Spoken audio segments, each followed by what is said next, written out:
Welcome to Blizzard Fire. We hope this video helps fire up your solution.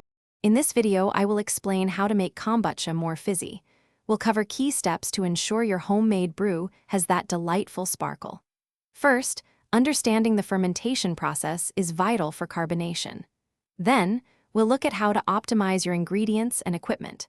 Finally, I'll share some troubleshooting tips to get that perfect bubbly texture every time. Get ready to enjoy a truly effervescent kombucha. During the first fermentation, the SCOBY consumes sugar, producing acids and carbon dioxide. To encourage fizz, ensure your sweet tea has enough sugar, about 1 cup per gallon. A consistent warm temperature, ideally between 75 and 80 degrees Fahrenheit, helps yeast activity. Don't rush this stage. Allowing 7 to 10 days ensures a strong foundation for carbonation in your final product. The second fermentation is where the magic happens for fizz. After removing your SCOBY, add a source of sugar, such as fruit or juice, to your bottled kombucha. About 1/4 cup of fruit puree or juice per 16 ounces works well.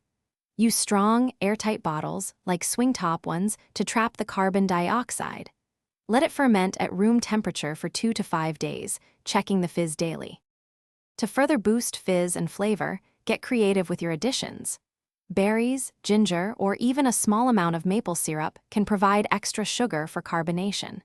Once your kombucha reaches desired fizziness, refrigerate it to slow down fermentation and maintain that bubbly texture.